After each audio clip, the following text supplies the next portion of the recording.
Alright, video blog check everybody, Azrael here, and we're doing a vlog here in SM Aura. Dito ako sa Cafe Lobby Estate. So kanina I attended the event about Shingles. It's an event ni GSK. At bakit Shingles yung pinuntahan kong event kanina? Kasi, na-aware naman ako about Shingles. Like a parang skin disease siya, no? It's a viral pala to, nalaman ko. Kasi may friend ako na may Shingles. At palagi niyang pinopost sa Facebook yun. At parang during the multiply days pa in Twitter parang pinopost niya palagi. Pero na-curious naman ako what is Shingles. Sabi niya daw Makate, Mahabde.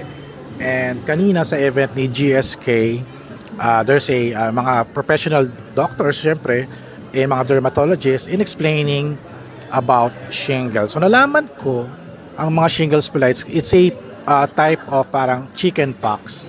Parang sabi nila, it's a virus, actually it's a virus, skin virus siya, parang ganon.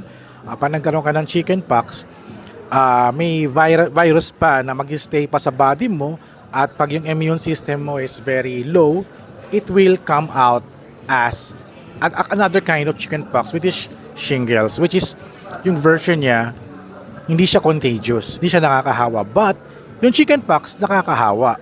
Pero since yung mga nagkakaroon ng Shingles, hindi rin siya nakakahawa, but it is very painful kasi yung balat mo daw magiging itchy, nagbubutlig, nagtutubig. So nalaman ko from Dr. Robredo kanina, Dr. Robredo Vitas, saka isa professional doctor, sabi nila it's half part ng body natin ang pwede lang magkaroon ng Shingles. So kung left side lang, kung right side lang, right side. Parang kasi may isa pang speaker na nag-share ng experience niya sa may left breast daw niya nagkakaroon ng Shingles. At napaka painful daw, masakit, mahapde. Kasi pag nagtutubig-tubig yung balat mo, pag pamutok yung skin na may tubig, mahapdi talaga siya. Matagal gumaling. At because of this event, meron silang awareness campaign about Shingles. So, this event is organized by GSK. They're promoting na merong vaccine naman na it can help wag magka-Shingle and also prevent na malesen yung pagbalik ng Shingle. Kasi kung meron ka na, it will come back. Sabi nila, it's a lifelong kumbaga wala doon kasi masyadong treatment so kailangan lang talaga i-treatment mo lang yung sarili mo para hindi mahapde, hindi masakit, at wag na rin din sanang bumalik. Pero kailangan talaga i-monitor mo yung sarili mo. Natutunan ko ng event kanina, no? Medyo mahaba yung video kanina, i-record ko yung buong MediaCon.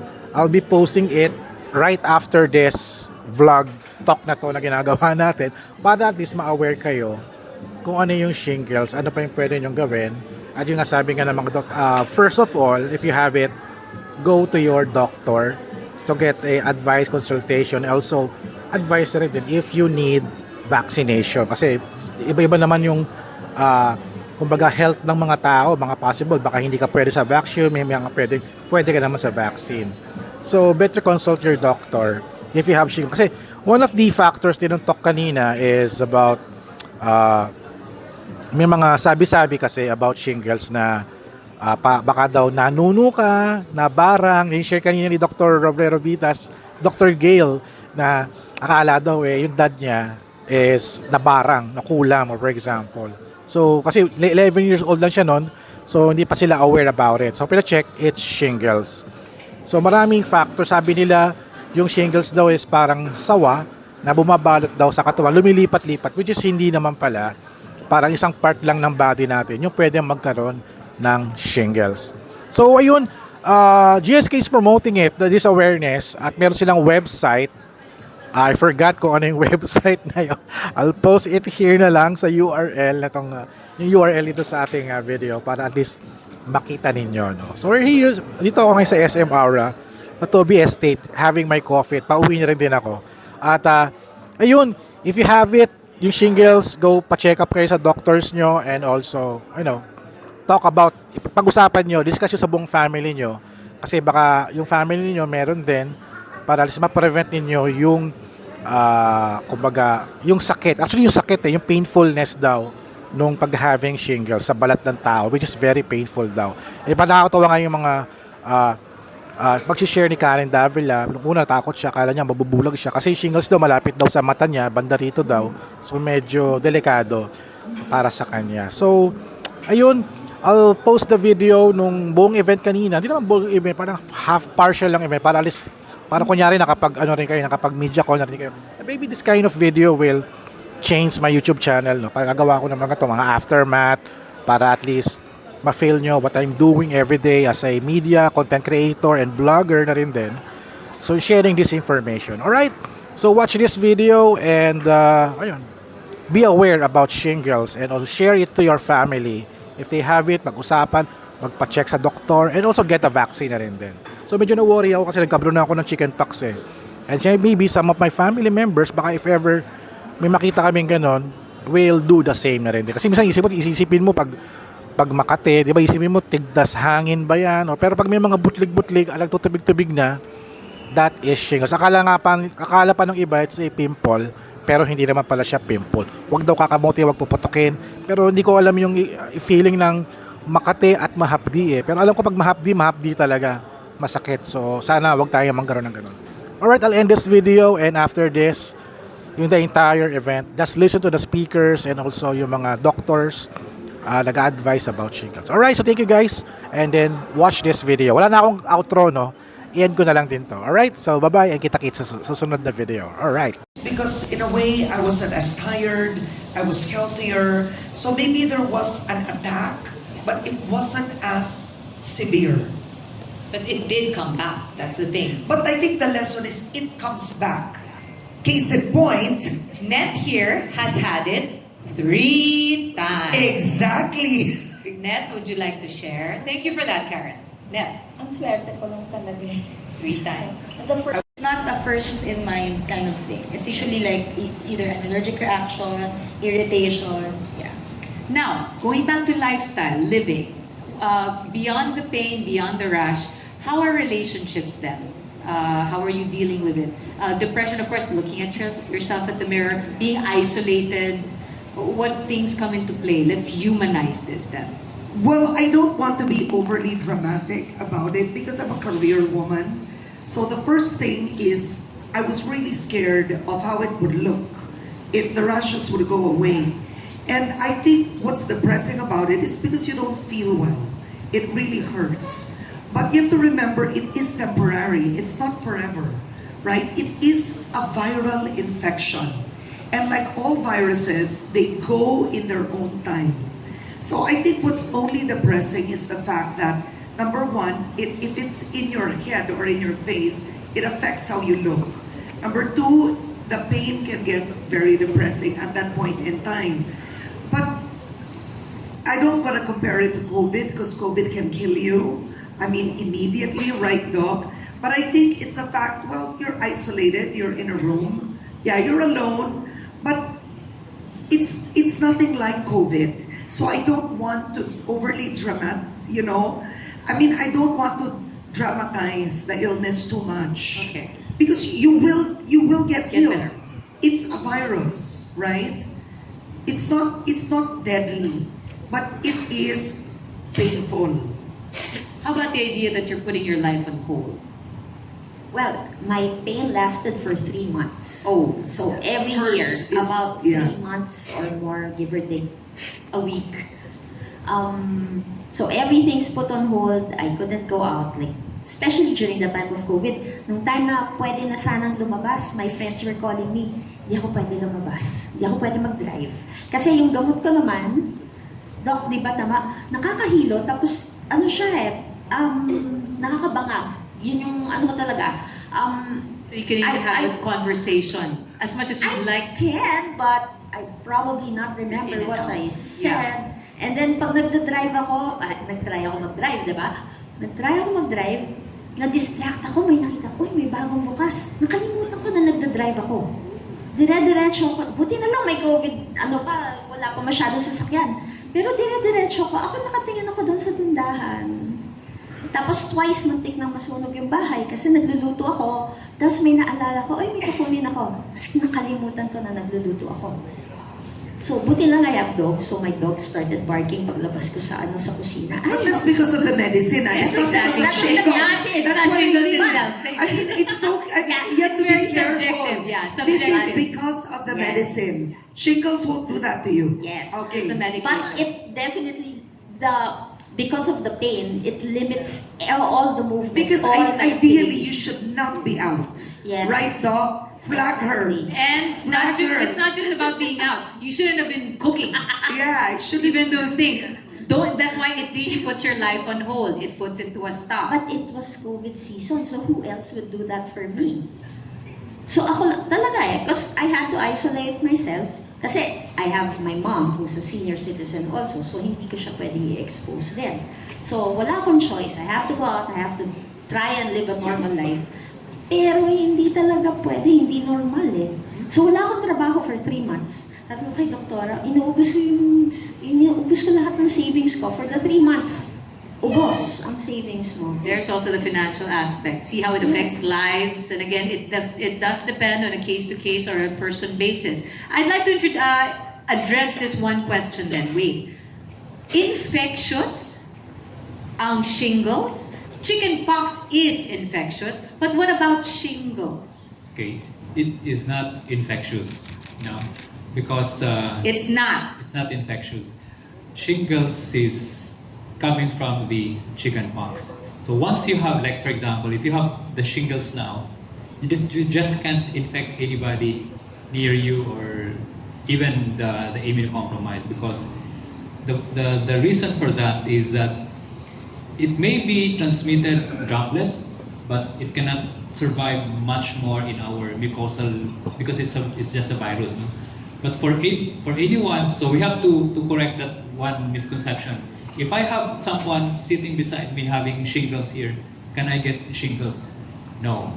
Okay.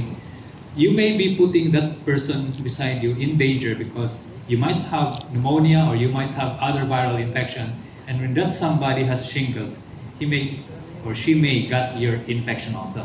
So that's why we isolate them in the hospital if we can, if they are admitted, because we don't want somebody. There are other infections that they can acquire, and they can also get those in like COVID. No, Yeah. that's why we have to be But very then, careful. Doc, why was it that Doctora was Yeah. actually cleaning her father And then she with got chickens, chickenpox. and she got chickenpox? No. I was about to jump on that too. So most likely it's just a coincidence, but Doctora got that because she was exposed to chickenpox or varicella. And she was 11 at the time because chickenpox is a childhood disease. Yes. So that's why 18 and above, it is diagnosed as shingles. Oh, wait, sorry, go ahead. Adult, no? Even adults can get chickenpox. It's I the still same chicken, virus. so it's not an but- age. But you can't get shingles from someone who has shingles. If ever you get it, you manifest as chickenpox. Chickenpox. Yes. Alright, so chickenpox, So that's why- nakakahawa. Shingles, hindi. You can get chickenpox from shingles. So, kumbaga, like for example, if Dr. You Solati can't has get shingles from shingles, yes. but you can get Chickenpox from Correct, shingles. correct. The manifestation, okay. Thank you very much for clarifying that. And The varicella or the chickenpox. So there are potential high risk when they will be 50 years old and above, that they can have reactivation of that antibody and they will be shingles. They will have shingles. so it never, so the scenario is, it possibly didn't show up as chickenpox on your bodies, but you were exposed to it and you have the antibodies in your body. So either way, it's in your system. And again, the point that we learned today in the presentation is once it's inside you, it can reawaken. It's there now. Yes, and that will be for life, because the reason why is that it hides. It's really a very good virus because it hides in an area where it cannot be touched by our own immune system. It's in the nerve. Yes. All right, so now let's go proactive. You're saying prevention. How can we avoid it then, Dr. Solante? Of course, so there are now preventive measures, and as an infectious disease, I will go directly that there are vaccines available for this, no? And that's why we're so happy that with vaccines available, now we can offer to our patients that possibility of getting this infection, suffering from those what we have heard from most patients, especially the pain. Karen, I'm so glad that you really emphasize that, no? Because when we talk about shingles in the clinic, we don't talk about you will die of shingles because they will always, Doc, will I die? No, it's the pain. Alam mo, pag sasabihin mo yan sa pasyente, yung pain, then you describe the pain. I have pictures in my laptop and I show them, talagang, ganun talaga yung shingles? And then actual patients, yung nakikita nila, so horrible for them. And that's why they don't want to suffer again shingles. Parang ganun ang impact. But what about like diet, sleep? Of course, all those are part of the factor. No. Yes, because anything that is not normal for you, even yung tinatawag natin na normal amount of sleeping hours, okay, 7-8 hours a day. If you do that like less than 7 hours, 5 hours in week time, We're both good. then you're also high risk for that because that will also lessen your immune response to some of this. No? So stress is one powerful driver for the reactivation. Even if you're less than 50 years old, you can have that, no? As what some of our patients are experiencing now. Wala silang mga comorbidities, tapos magtataka sila, Dok, bakit ganito ang nangyari shingles? I thought it's about an immune system malfunction or dysfunction. If we go, what's your work? Call center. I work in the ganito. So that's the reason why you have that. So here's the thing, a lot of people actually don't think they'll get shingles. 49% think that they are unlikely to acquire shingles. But after hearing the stories from Doc, call center agent, you're not getting enough sleep, and all these, anyone, we're really at the point that anyone can get it. But as Karen was saying, it's just something we can be aware of and deal with. And that's why, Karen, you actually have a documentary? No, so what we are doing an information, it's not, documentary is too long, but an information awareness packet, right? That for people to understand what it is. And ako personally, when you ask what should be done, I personally vaccination is quite controversial. We know that, right? But ako specifically, I had myself vaccinated already against shingles and you have to do it twice. So that's the thing. It's not a one-time vaccination. There's a period, Doc, no? Is it after 6 months first and then? Within 6 months. Within 6 months. So the first thing I did after finding out that I had shingles twice and then meeting someone who had shingles thrice. Four. 3 plus 1. 4 times is I immediately had myself vaccinated. But I think you should consult your doctor when it comes to that, if you need it, if you should do it. So at the end of the day, it's your prerogative. Yes, It's your choice. it's really speaking with your doctor. So that you can make an informed decision. And I like that you are doing this information packet, because we should continue this conversation. Net thoughts on that, continuing the conversation, continuing this advocacy to awareness. Nagpabakunahan na ba? Oh my gosh. Sabi ko, nasanay na ako sa pain. Oh my God, But don't live definitely- with that. Don't live with But that. definitely- Don't do that to yourself.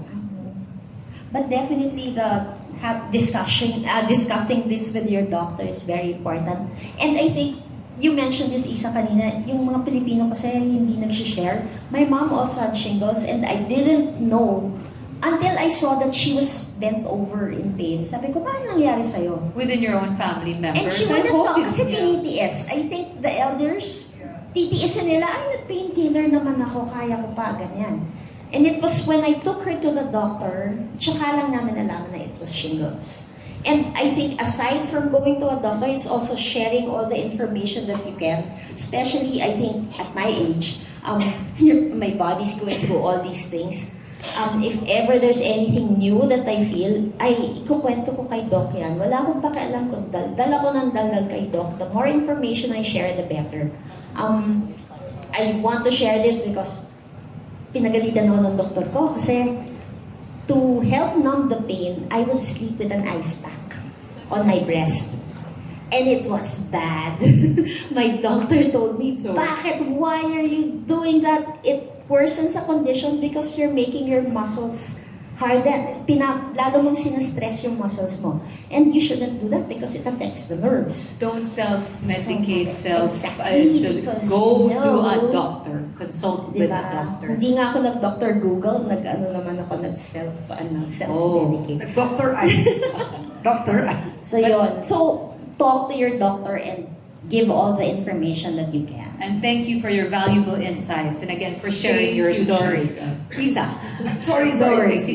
So we'll turn it over to our two doctors now. Any last piece of advice or messages to our friends, especially from the media? And again, please drive it home. This is something we shouldn't be afraid to talk about. It's something that should be just in ordinary conversation. So that with more facts and with information, the right information, it can actually sink in. And people can just say, I can do something about it. And that's empowering in itself. So Dr. Bredo? Yeah, I think it's important lang to give the right information. Kasi coming from the province, ang dami talagang beliefs. Like, Kulang yun. Buti nga, Yeah, and bigyan then ka. I would get patients from the province na parang, "Do, kaya ka pumunta kasi pag umikot na siya sa katawan ko, mamamatay na ako." May mga ganun silang beliefs na parang, it's like, asawa pa nga yung tawag nila, it goes around your body and it wraps around and then it kills you. So, I guess, now knowing more information about it, you can help us spread awareness and to just give the right information to patients so that they would consult if ever they experience those things. Thank you. And Dr. Salante? Yes, I highly appreciated the testimony of Karen. I think that is really more than enough for you to realize how bad is shingles.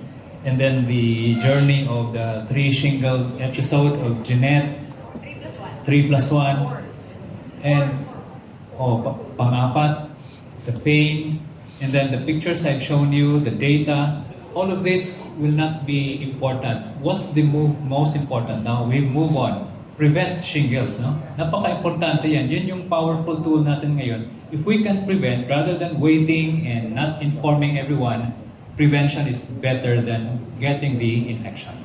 And for you to do that, please consult your doctor. A round of applause, please, for Dr. Robredo, Dr. Solante, Karen Davila, and Jeanette Garcia.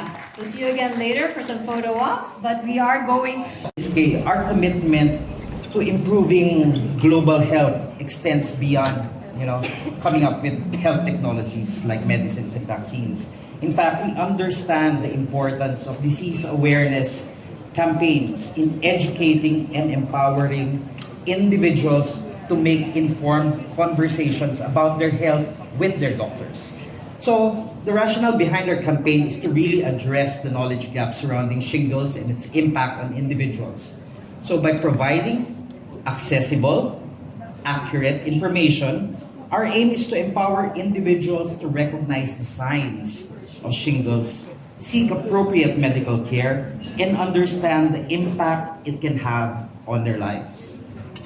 So this media launch is really just the start, of our commitment to informing more Filipinos about shingles. With this media launch and our future, interactions with all of you, we know that we can create a lasting impact and empower individuals to take control of their health and well-being. So as part of this campaign, we're proud to announce that we already have a website up and running called whatishingles.ph. So this platform serves as a comprehensive resource providing vital information about shingles, including its symptoms and available prevention and treatment options. So we encourage everyone, to visit the website to learn more. The QR code is going to be flashed on the screen, but there are QR codes at your tables. You can use that as well. In GSK, we're also a big believer in the power of art to evoke emotions, to tell stories, and create meaningful connections, which is why our disease awareness campaign on shingles, we commissioned a sculptor, Mr. Paulo Guerrero, to depict the debilitating pain associated with this condition. You can see some sculptures at the back, at the side. So through these sculptures, we hope to highlight the physical and emotional toll that shingles can have on a person's well-being. So we want to create, these pieces as conversation starters where individuals can learn about the impact of shingles and support those who are affected, as well as those who are at risk of being affected. So do check out the Gallery of Pain after this event. And in GSK, we're also a firm believer in the power of personal stories to create awareness and drive meaningful change. Which is why, as mentioned by Karen earlier, we are working with her, collaborating with her for that packet, that information packet, and that information packet will be bannered by YouTube vlog that she will be producing and posting on her YouTube channel, which chronicles her own journey as well as the journey of Net and several other patients who have gone through the disease, as well as, of course, very important always to have the doctors sharing relevant information about the disease. So please watch out for it on Karen's YouTube channel very, very soon. Okay, so at this point, I would like to show you on the screen a compelling campaign video that will be shared on various social media platforms. You've been seeing Sabi Nila right in front, on the screen, in the invites that was sent to you. Ang sabi nila na sinasabi namin dito sa campaign na to is not about chismis. Sinabi ito ng mga pasyenteng katulad ni Karen, pasyenteng katulad ni Net, of what the pain really feels like when you have shingles. So let's watch this. Some say that shingles pain feels like your nerve endings are on fire. Shingles is caused by the reactivation of the chickenpox virus, which most adults carry inside them. Shingles is most common in people aged 50 and over, regardless of how healthy they feel. Ask your doctor about shingles treatment and prevention today, and know more about it on whatisshingles.ph. So this will be a TV and video material that we will be airing starting today, actually, on YouTube, Meta, as well as cable. So through this video and all other Sabi Nila initiatives that will follow after that, we hope that it will spark conversations as well as understanding and action among viewers to have that discussion.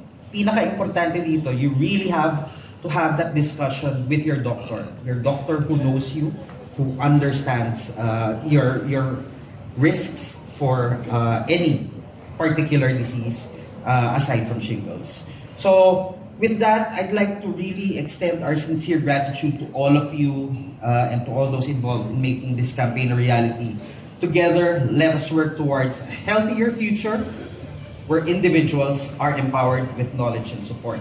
So at this point, allow me to invite some of my colleagues in GSK, my boss actually. Lucky, they're gonna have a complication which doesn't go away for their life. Therefore, we strongly believe we offer prevention for the healthy, patients or aging population.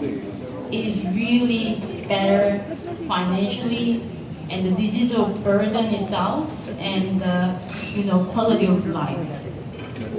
Today, we are so grateful having two best key opinion leaders in the infectious disease, Dr. Solante and Dr. Rebrado, who gave us the light about shingles, what this disease is about, how devastating patient lives, and this is not some rare disease. 1 out of 3 patients will suffer in any life of their moment, right?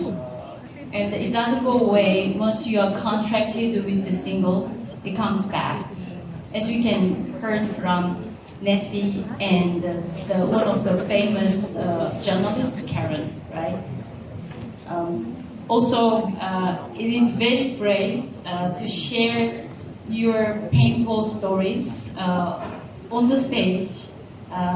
The Karen and the Natin, it is really resonating my personal experience with my mom and my two elderly sisters who suffered from shingles, both of them less than age of the 50.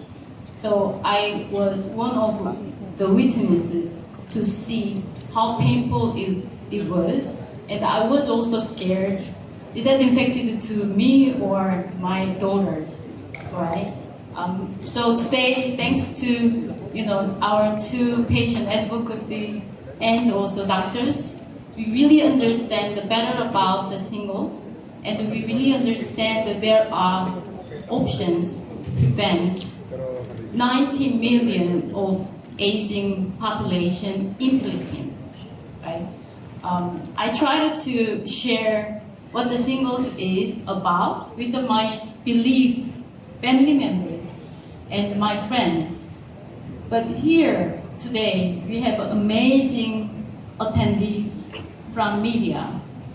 Your power, your influence is much, much bigger than what I can make with my family members beloved.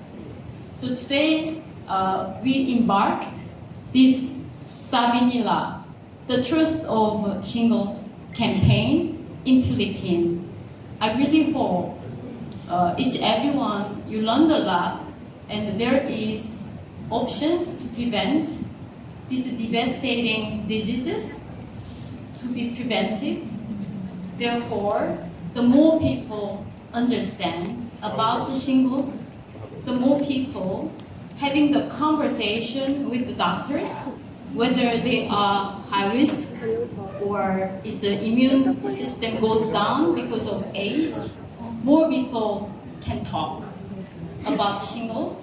Therefore, we wanted to make Philippines as free of shingles. That's our ambition, and it cannot happen without each everyone who joined today from media world and the doctors and the patient advocacy. Obviously, GSK never sleep, never give up to make the day everyone in Philippines knows about shingles, and they talk about it with their beloved families, and taking action, going to have a conversation with the doctors. That is today we embark on this wonderful campaign in Philippines. Thank you so much, and let's make it, shingles. We are ahead of shingles in Philippines. Thank you so much. Thank you, Ms. Soy.